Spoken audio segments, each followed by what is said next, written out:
It's on? All right. Try again. Good morning, everybody. Good afternoon, everybody. Well, I'm so happy to have all of y'all today. Thankful for all the help to make this happen.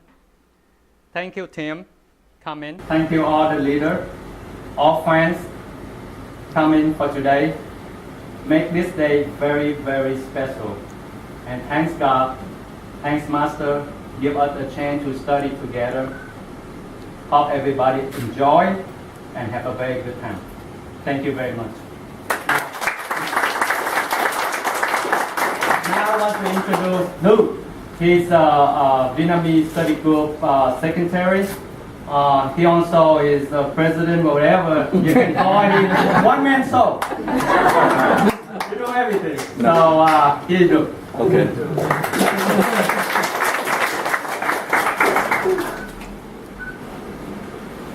So, I'm not really anything special. I'm just a stucky, no one volunteer, so.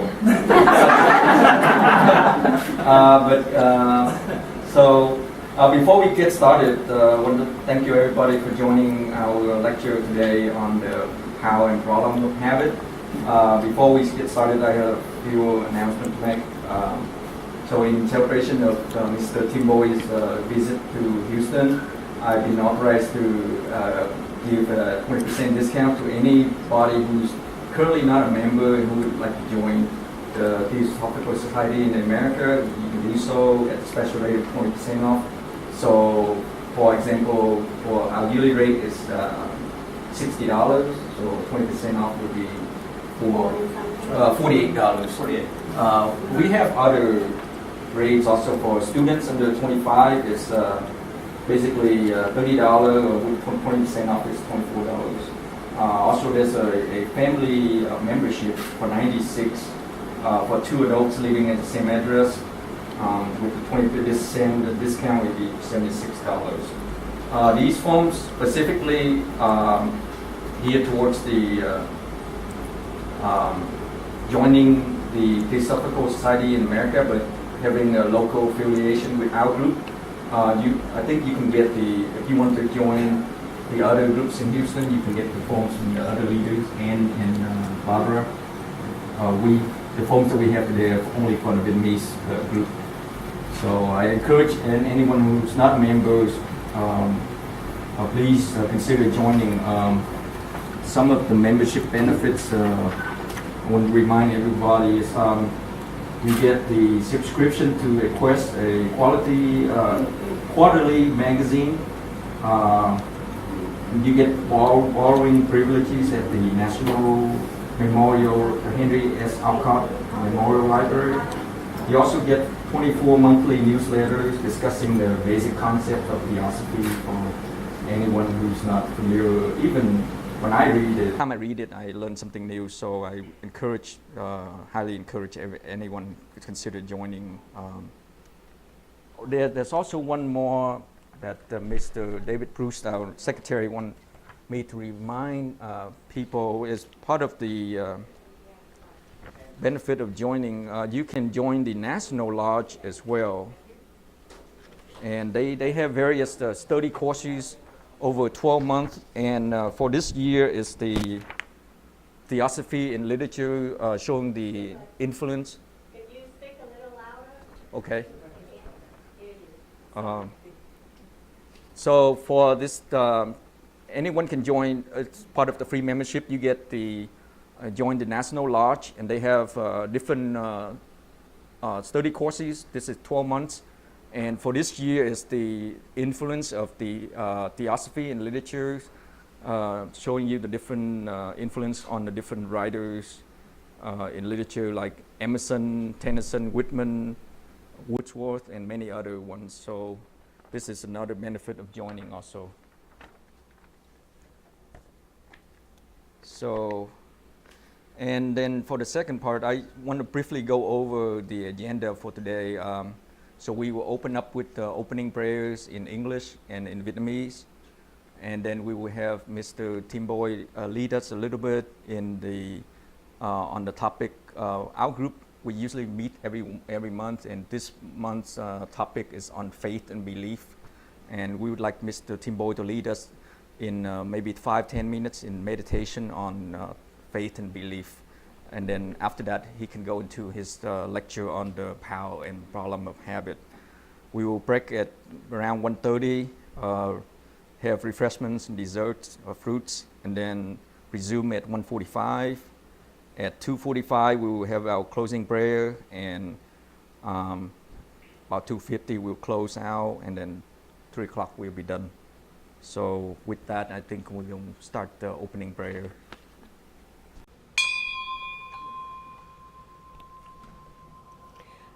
Cầu xin các đấng chân sư minh triết và từ ái ban ân lành cho chúng con chuyên tâm học tập để cùng nhau đi đến đài minh triết và giác ngộ thiêng liêng. Cầu xin tinh thần chân lý ban rải khắp mọi nơi. Nguyện cầu vạn vật thái bình, chúng sanh an lạc.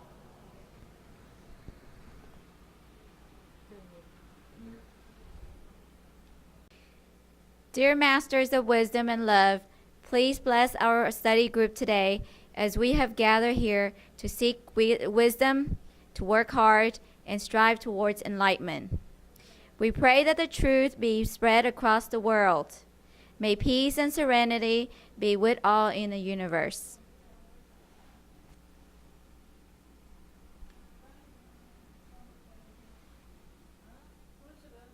Everybody, Mr. Tim Boy.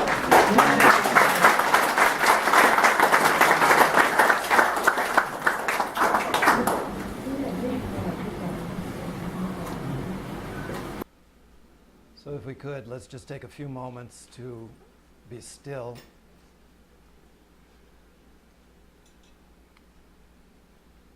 Briefly allowing ourselves to settle into this place. Allowing all thoughts of the journey that brought us here to drop away. All concerns about a future that does not yet exist to drop away. Allowing ourselves to become present in this sacred place, in this holy moment, here and now.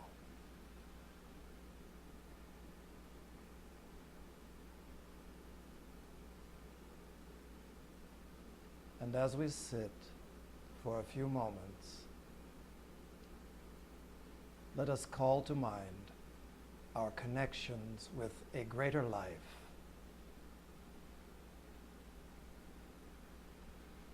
with the great beings, the masters of the wisdom. And for a few moments, allow ourselves to feel open to their power and to their presence here among us.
May the holy ones, whose pupils we aspire to become, show us the light we seek.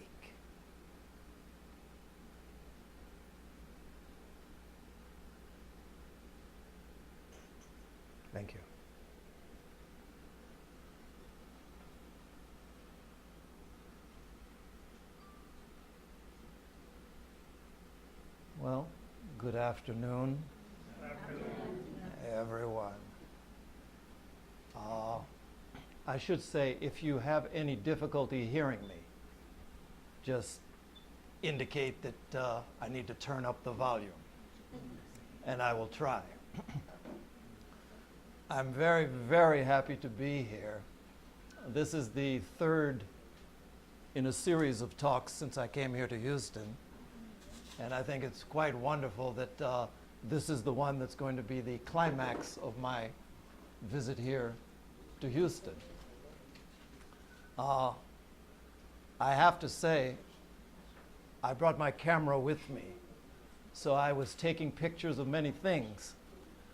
When I go back home, one of the things I'm going to show to my wife in particular, just to remind her of the wonderful person she is married to,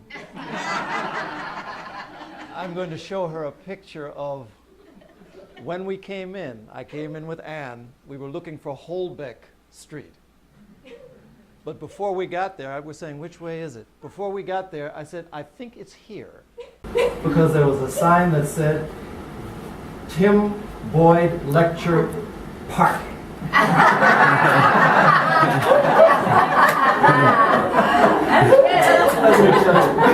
So I photographed that. Because I'm going to show it to her. You know, I have seen places where I've gone and it was parking for George Bush, it was parking for the Dalai Lama, this is parking for your husband. So that was going to be framed. Whenever you come to visit me at my home, you'll see it on the wall. Appreciate you. You can't say you're boring anymore. No. Throwing parties in your way. So this is very, very good. After all of the good food that we have eaten, anybody who falls asleep is excused. You have a very good reason. I should say too, because recently, any place that I go in the world, there's one thing that I often hear. And I've heard it since I came to Houston, so might as well just get it off the table now. Sometimes I will go places and people will say, do you know, you look a lot like. Then they'll say this fellow's name. And it's this guy who's on TV a lot. You have all seen him. And they say that we look a lot alike. Just to give you a hint as to who he is, he also is the president of an organization. I often find myself saying he's president of a lesser organization. But, this whole Obama thing, you look like Obama. And, in Texas, that's probably not a good thing. There's places in the world where they say that's wonderful. But I always end up now correcting people. Because Obama is younger than I am. So if anybody looks like someone, he looks like me.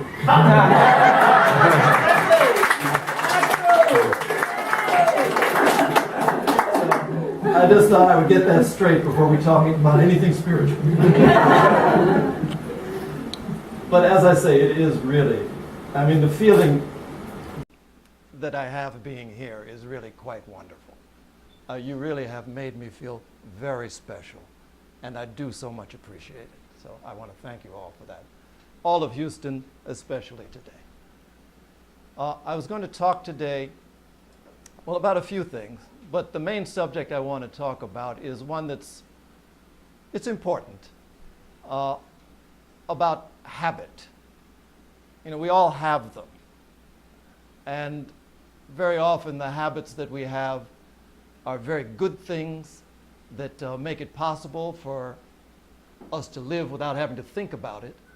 And very often we develop habits that perhaps are not so good. Things that go on and we're not really even conscious of them, but they affect the way that we behave, the way we think, the way we act. And so sometimes it's good to take a look and actually turn our thoughts onto these things.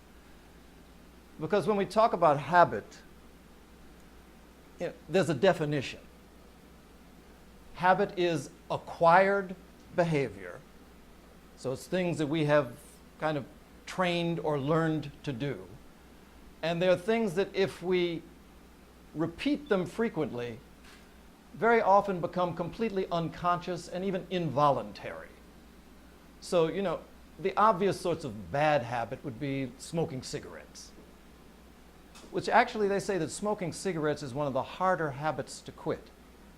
Very often people who are addicted to drugs have an easier time quitting than smoking cigarettes.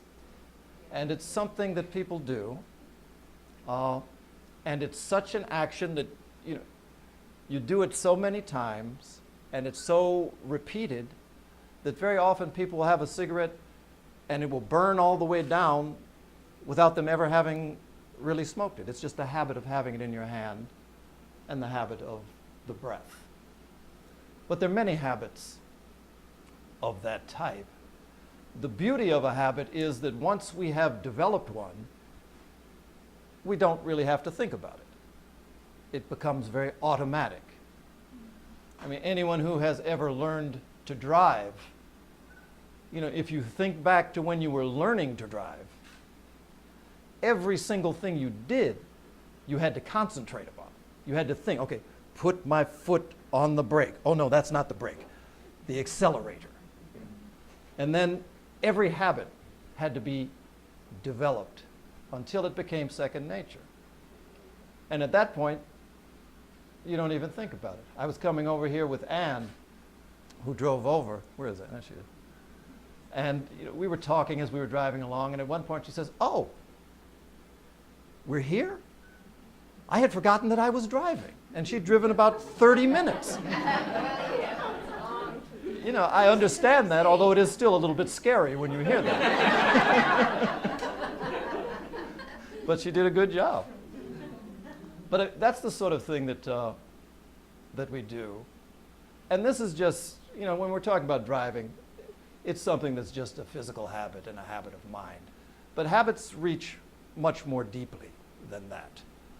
And when we start thinking about any form of spiritual practice, or something that really is going to be helpful to us in terms of bringing out the deeper qualities, the godlike qualities that are inside of all of us, then we need to give a little bit closer attention to what is it that is habit and how we can cultivate habits that will be helpful. So, when we think about what types of habits there are, the physical ones are the obvious. Everybody has learned how to tie your shoe. In fact, I can confess to you, I tie my shoe in a way, I couldn't learn the other way that everybody else was tying their shoe when I was a kid. There's something that you all do where you turn it and you pull it through. I just couldn't get that, so I just grabbed 2 strings, pull it and tie it. And I learned how to do that. That worked fine. But you learn these different things, and it's great. But there are deeper levels that we have developed these sorts of habits. And these are the ones that are perhaps more important. Whether or not you will be able to become peaceful or still inside will not be affected by how you tie your shoe. But there are certain habits that we have developed in our minds that do affect that. We've talked a little bit about that in our previous 2 times together. But these sorts of often unseen ways that we have developed of thinking and of looking at the world and of acting towards others are things that are of great importance. I should say that for those who were not on hand on the other occasions that we talked, one of the things that I find myself talking about frequently is the deepest sort of habits that we develop are ones that we don't even really think about. When we were together the other day, the habits that we develop that are really not things that we have tried to take on, but things that the culture we were born in, the people we were born among, have really imprinted so many things on us. Why is it that we can say there is such a thing as a person who is an American, a person who is Vietnamese, a person who is from India, a person who is Chinese? What is the difference? Genetically, there is no difference. The genes that we share are very close to 100% the same. So it's not physiological, the differences that we seem to see in the world. But because I'm an American, the normal way of speaking in the time that I grew up was a certain way. The normal way of dressing was a certain way. And these things change. Nowadays, when I was young, which will give you an idea of how old I am, it was very unusual in the United States for a woman to wear pants, if you can believe that. I mean, I'm not making that up, right? It was unusual. It was thought to be, very kind of different behavior if you saw a woman wearing pants.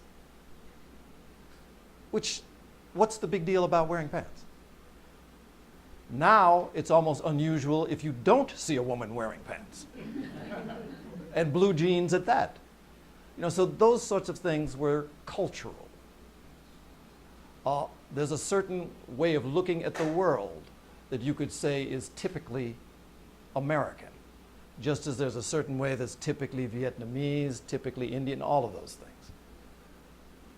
And those are qualities that we take on that we don't even think about.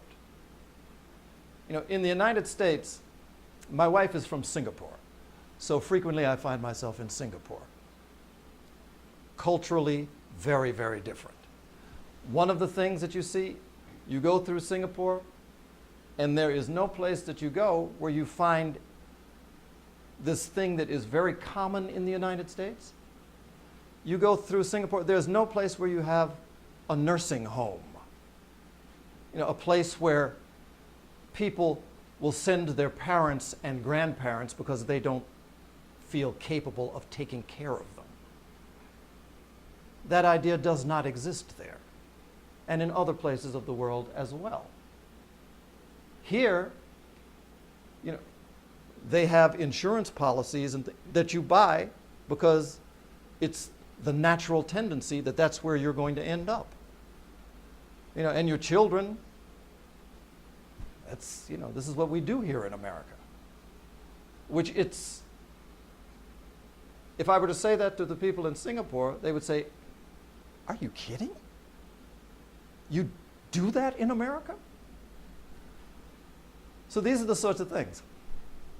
Culturally imprinted ideas that we all just take for granted.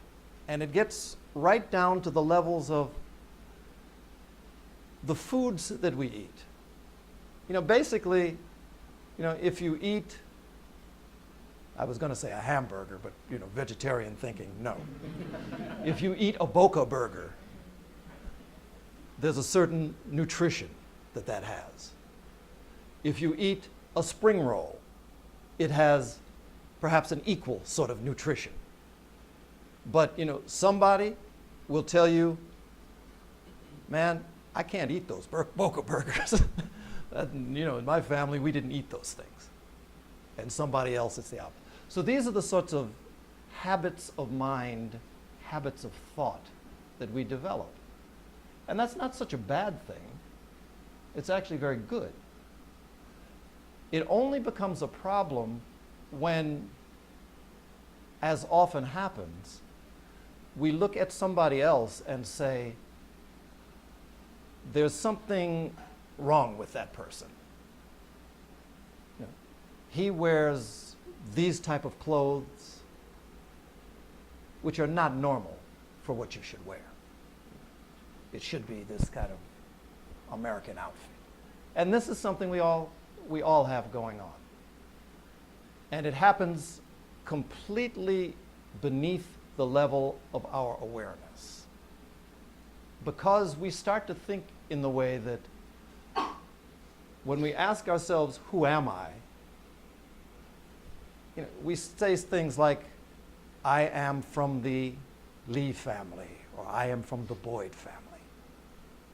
That's who I am.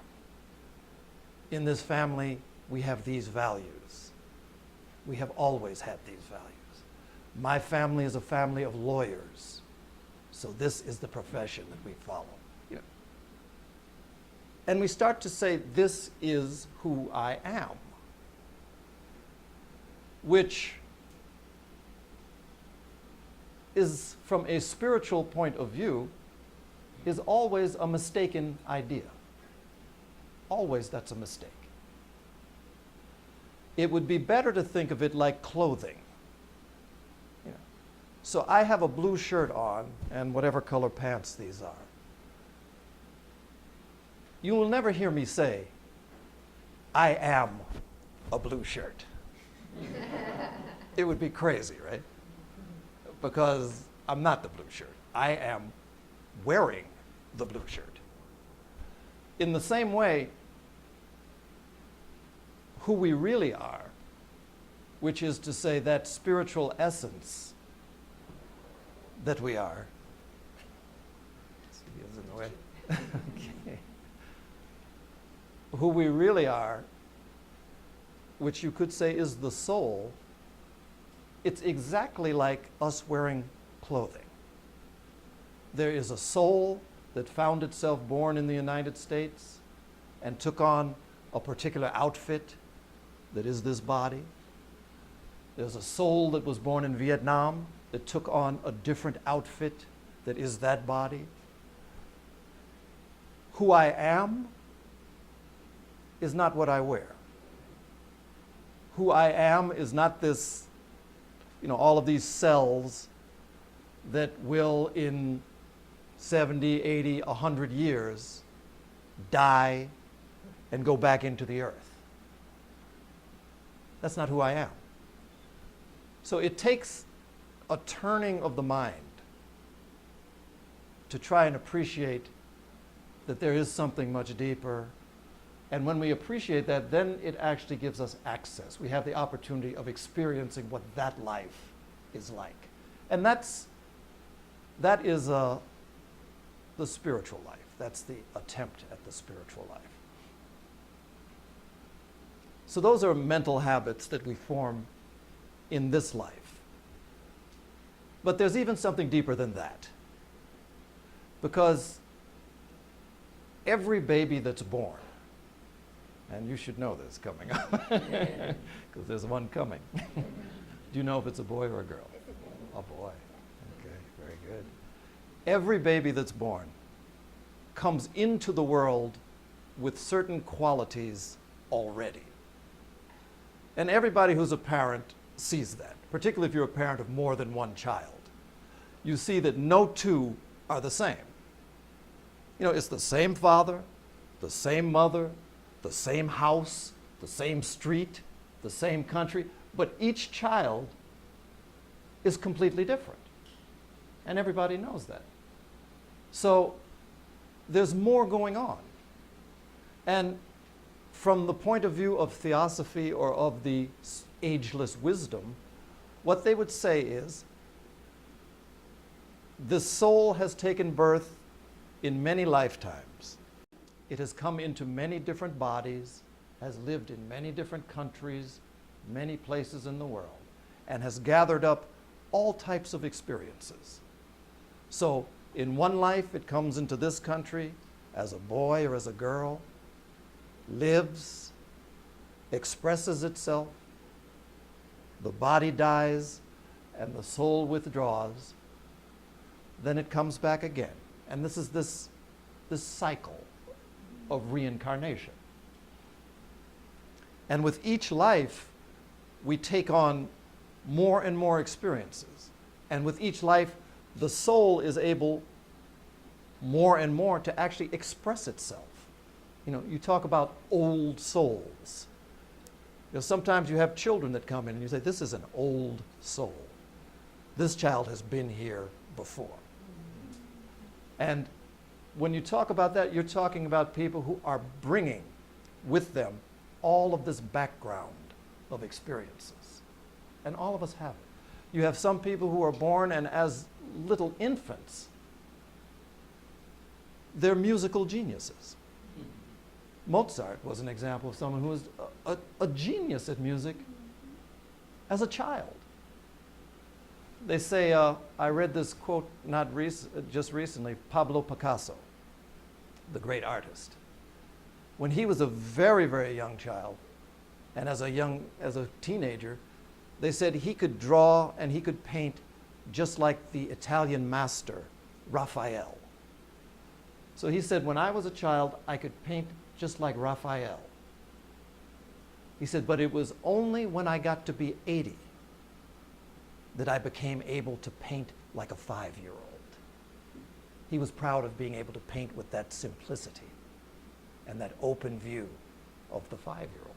But he came into this world with these highly developed abilities already. And you know, the word for those mental formations that take place in previous lifetimes, there's a word and it's called samskaras. You hear it a lot in Buddhism and in Eastern thought. Samskaras are the mental formations that take place in previous lifetimes and then imprint themselves once again here.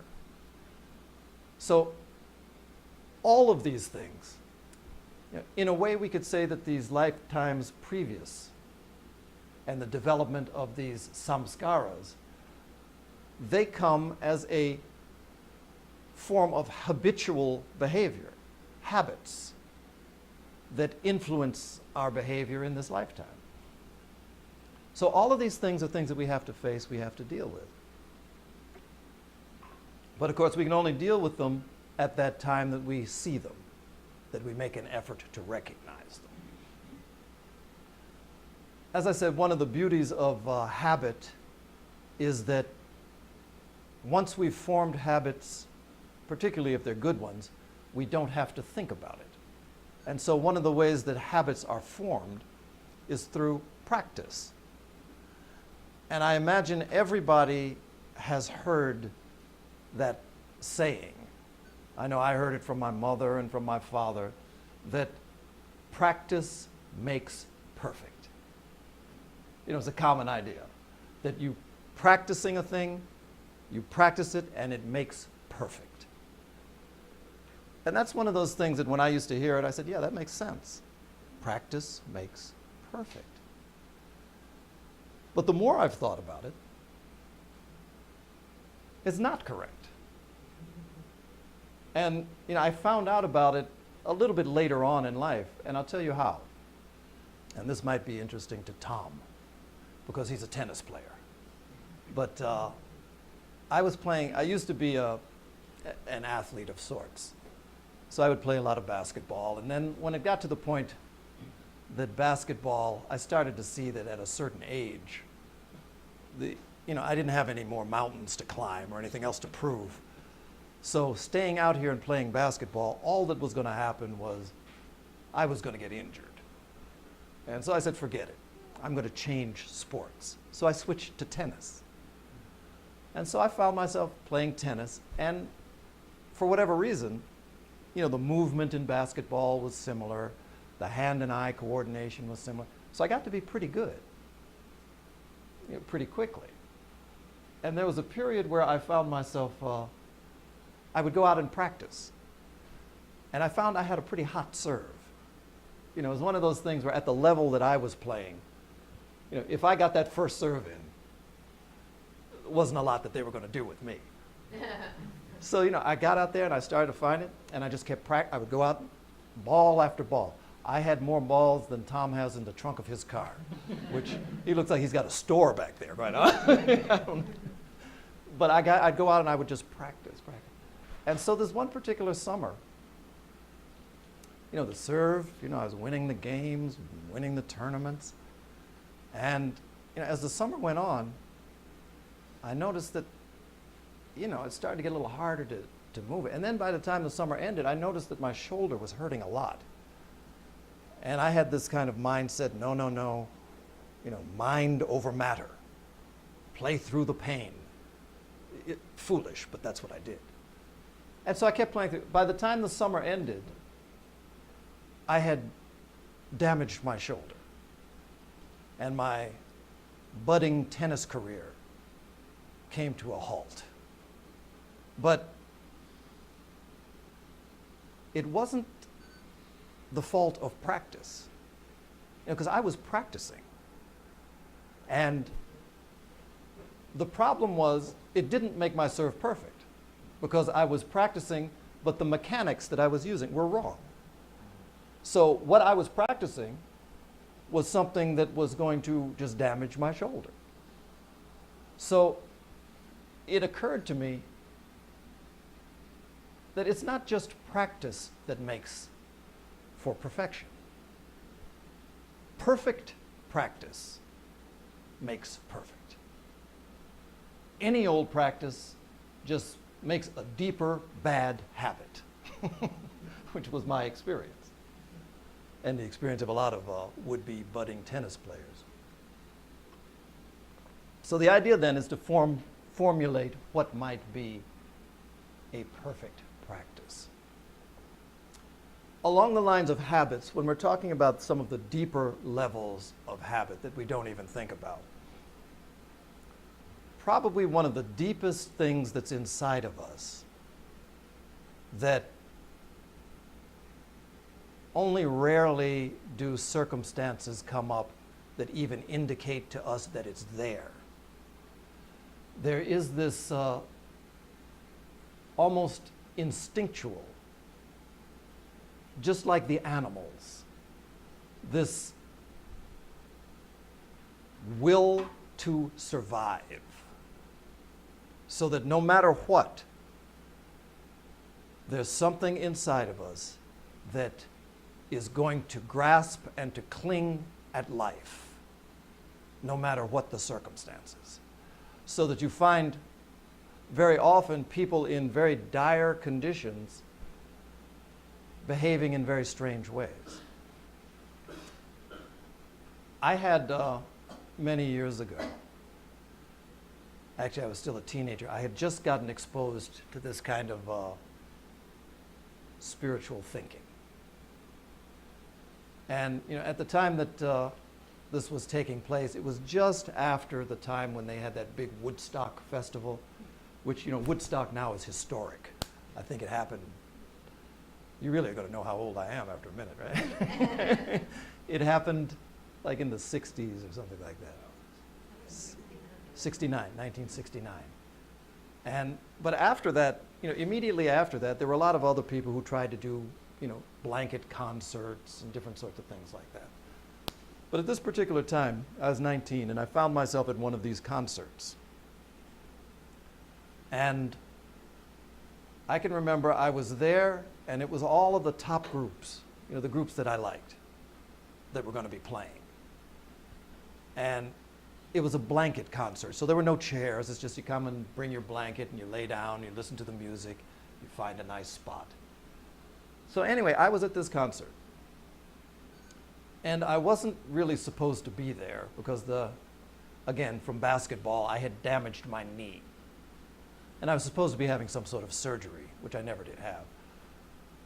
So I was at this concert, and I was limping around. I was doing the best I could on one leg. And I'm limping around the outskirts, the outside of the group of people. And the concert's late. It was supposed to have started about 45 minutes before, but for whatever reason, it's being delayed. And then it was delayed some more, and some more. And people in the crowd started to get restless. And then I'll tell you what happened. I've never forgotten it. Like I say, I was standing on the outskirts of the crowd. And what happened was this: all at once, the way it appeared to me was that every single person standing in front of me suddenly turned and they started running right at me. Oh, God. A stampede started. Somebody up in front had shouted something like a gun, or they had said something that wasn't even true. And these people just turned and started to run. Okay, and that's one thing, but here's what happened next. What happened next was about 15, 20 seconds later, I had no memory of this 15 or 20 seconds in between.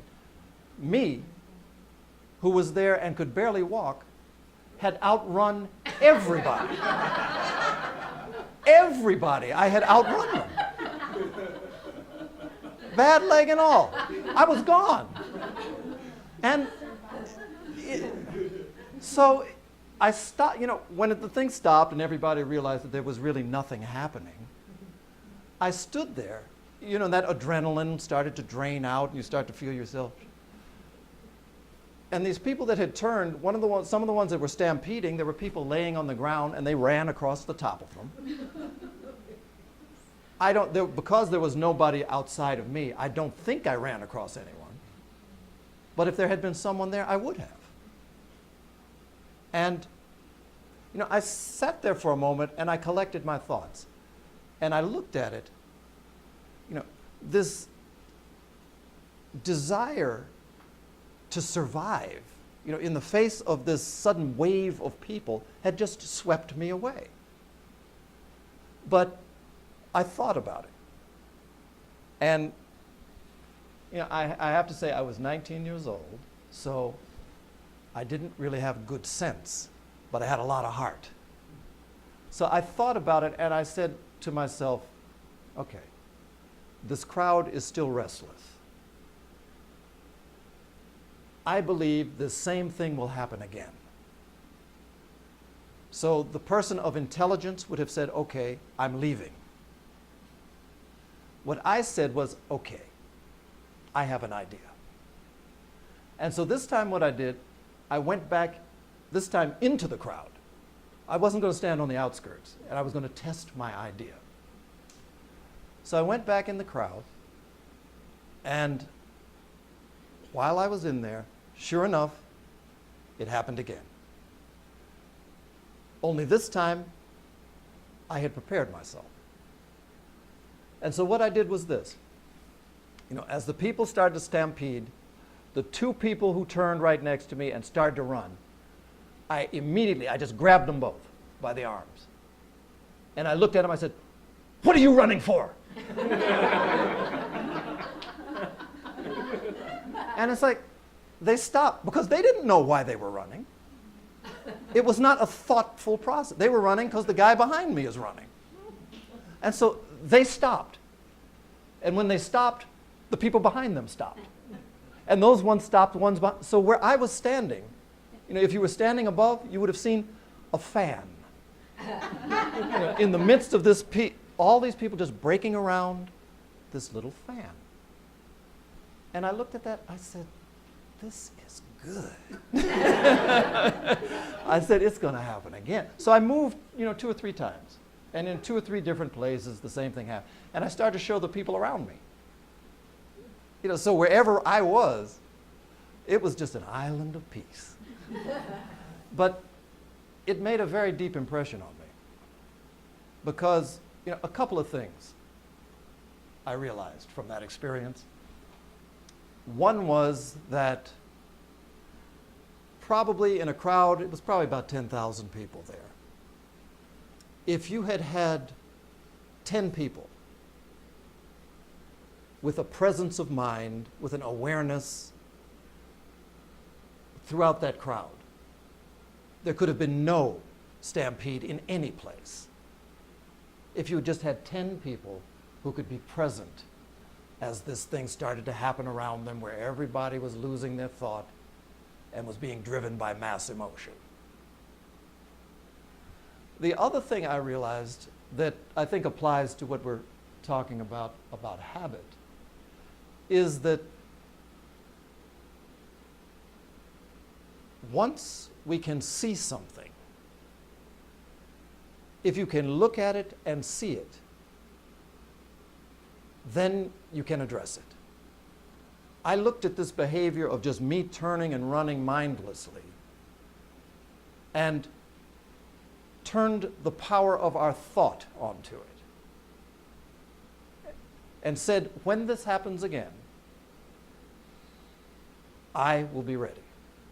I'll be present.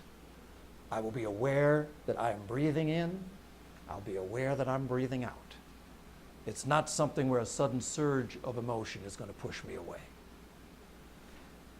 And so that, to me, unlocked something that is a very present power. And I realized that, this is something that everybody is capable of.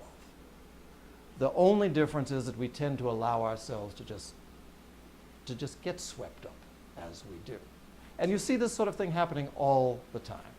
It would be absolutely impossible for something like the things that happened in Germany during World War II.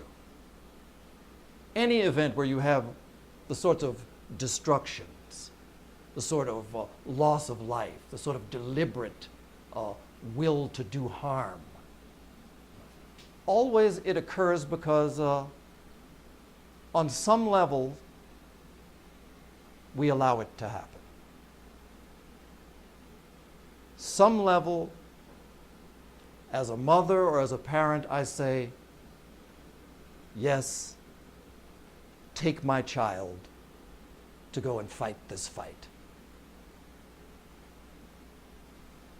I don't understand the reason for it, but everybody is doing it, so take mine. There could be no wars. There could be no destructions of those sort if there was this sort of presence of mind that says that in many ways the deepest sort of habit of mind that anything that is alive has, every single thing that's living has this desire to be happy, to be safe, to be free from harm. That's universal. But somehow or another we don't allow ourselves to behave in ways that are consistent with what we know deep down inside of us. And so we have to really pay attention to what it is that we do to cultivate that mind. A lot of the religions of the world, in fact, every religion that I'm aware of in the world, speaks about this and also gives methods and practices to address this sort of thing. And when I say this sort of thing, I'm talking about the whole range of habits that we've been talking about that cut us off from the experience of happiness and peace. I think the Buddha, certainly. I mean, I look actually where I'm sitting. I see the Buddha sitting up over the right there. I'm not pointing to you, Van. I'm pointing. But Van said, "Oh yeah." Buddha and God in all of us. In all of us. That's right. Yeah. The words of the in every religion, but Krishna in the Bhagavad Gita, Krishna talks about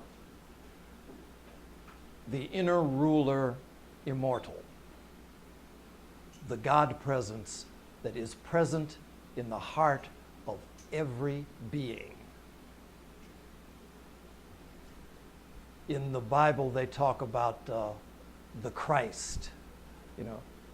St. Paul especially talked about the Christ in you is your hope of glory. The idea that inside each one of us, we have the habit of, it's an easy habit of mine to externalize, to see things as being outside of us. So the Buddha, great man, spiritual giant who lived in India 2,500 years ago. That was the Buddha. Jesus, a great man 2,000 years ago who lived in Palestine, Jesus.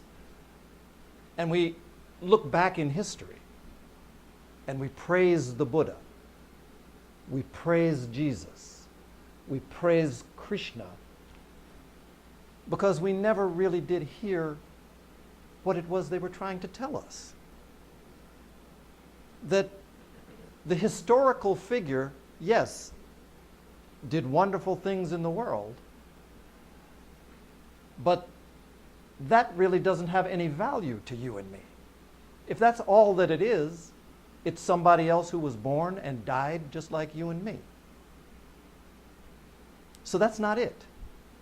The message from each one of them, the Buddha talks about the Buddha nature, which is your nature, the deepest part of each one of us.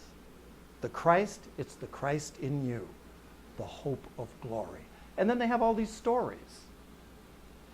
People who read the Bible or read the scriptures from any religion, if you really look at it and call it what it is, what you read when you read the Bible, what you read when you read the Bhagavad Gita, what you read when you read about the life of the Buddha, you're reading a storybook. It's a book of stories. And to many people, if you say that, it sounds like that's a bad thing. But that's a wonderful thing. Because I'll tell you the truth. These great beings, like the Buddha, like Jesus, like all of the great ones that come, they have a big problem. Yes, they're enlightened, but they all have a problem. And the problem that they have, that they all see, they all realize, and they all figure out a way to deal with, is that the spiritual experience that they have, that they understand, their problem is that they want to communicate it to you and to me.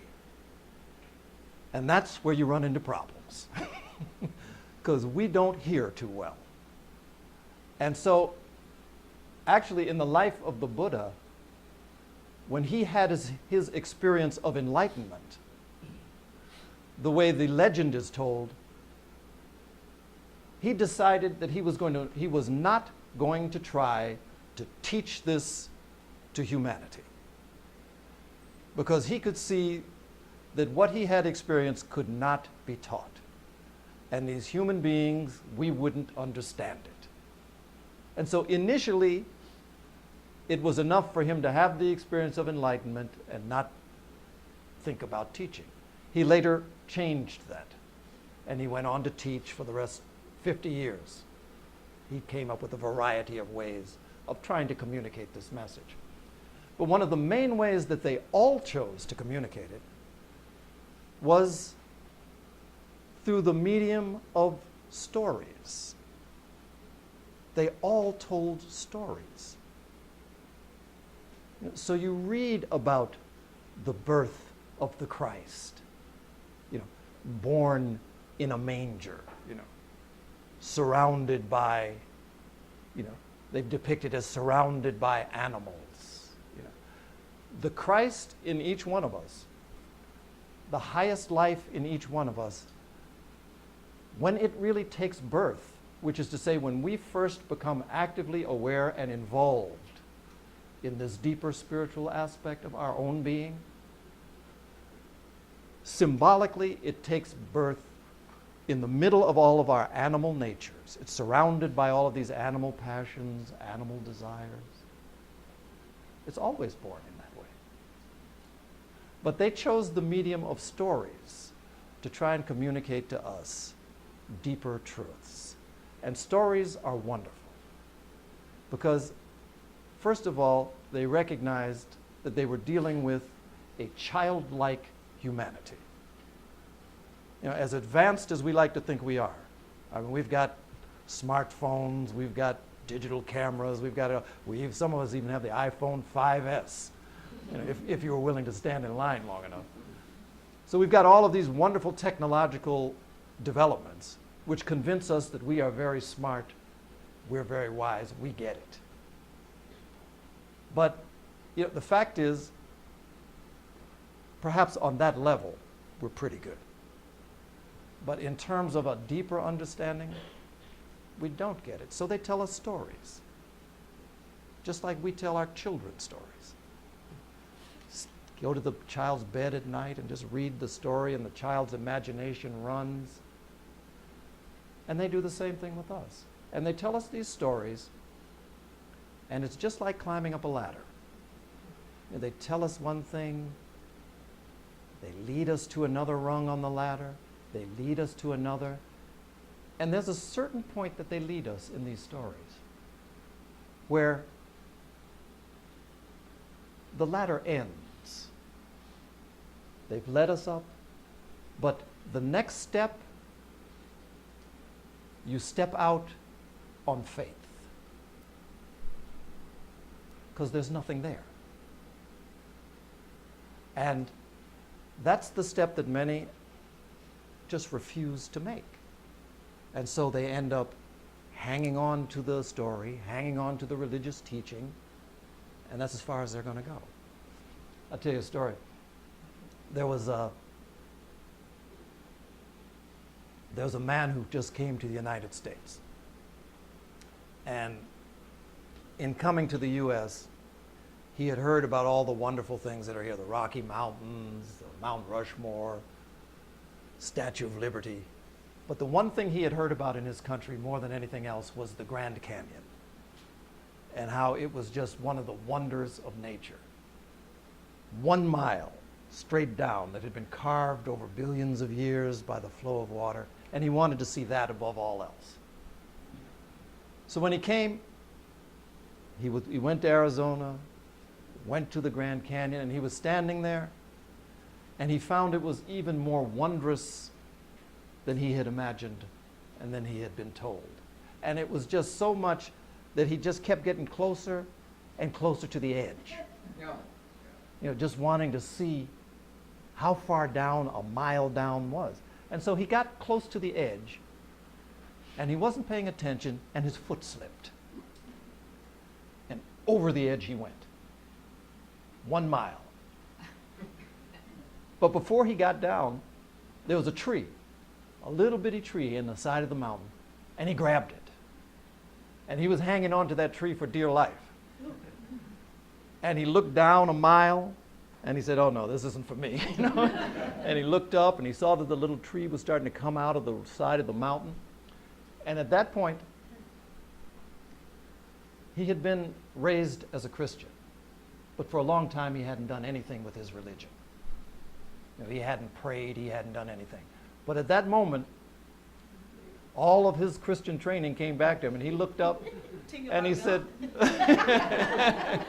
and he just shouted. He said, "God, oh God, please save me." And so he's hanging there, and he really wasn't expecting much, because none of his prayers had ever been answered before. But this time, for the first time in his life, he heard a voice. And it was like thunder coming from all around him.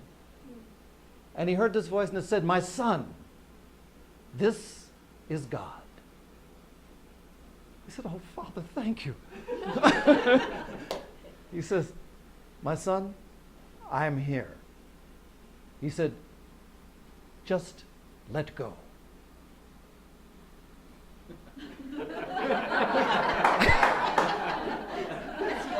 And so, he's holding on to the tree. And so he heard God's voice, and he looked down, and that pebble that had fallen when he was falling was still on its way down. It hadn't even hit yet.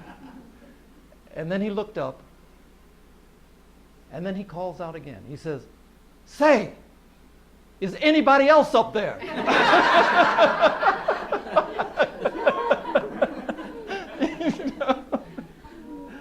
So I say that because everybody talks about let go and let God until there's a moment where we have to let go. And in our teaching, all of our teaching, for it to really be of any value to us, Yesterday we talked about this whole idea of surrender, of trust. And until we can reach a point where we trust, and I'm not talking about trust a guru, trust an individual person. I'm talking about until we get a deep enough understanding and experience that we can actually trust ourselves to life and to its processes. We continue to live a rather narrow life. Good things happen and we're happy. Bad things happen and we're sad. But this is as far as I'm willing to go. So it's the cultivation of this other habit of mind, a habit of surrender that leads to freedom, that we have to develop. Again, one of the problems for me, it's great to talk about all of this stuff. Yeah, trust is good. Surrender is great. But how do I do that? I get the idea maybe. But even if we get it, what's the next step? And, for many of us, I'll just focus on one thing today, because it's one thing that I think is pretty much whatever our background may be. It's something that probably we have been well exposed to. Meditation is one of those things. There are countless techniques that you can become involved in, and that's a necessary practice. But I'm going to talk about something that is probably closer to many people's immediate practice. And that's the word we tend to use in the West is prayer. We pray. And that's one of those words that can mean a lot of different things to a lot of different people. If you have Buddhist monks and you'll see them there and they'll be counting their mala and they'll be going through the beads, if you were to stop them and say, what is it that you're doing? They'd be saying, well, I'm saying my prayers. For the Buddhist, it would be the word mantra that they're saying, that is prayer. But prayer gets sometimes, among theosophists in particular, prayer can get a pretty bad name. And I don't think that's because anything inherent in praying itself, but I think for many people, whenever they think of prayer, it often takes the form of me asking for something. In a way, many of us find ourselves asking God to give us something, whether we deserve it or not. Whether we have done anything to kind of merit that or not, we find ourselves asking God to give it. And when you see the way that often we approach it, I've gotten the time signal, so what we will do is, are we going to be able to finish this up at us? Yes, Okay. So maybe what I'll do is I'll leave it at that for now. When we come back, we'll talk a little bit about prayer and what I mean when I say prayer. And with that, I say, how do you say in Vietnamese, thank you? Cảm ơn. Cảm ơn. Cảm ơn. Say it again. Cảm ơn. I'm messing it up. I'm trying. Come on. Come on. We come back.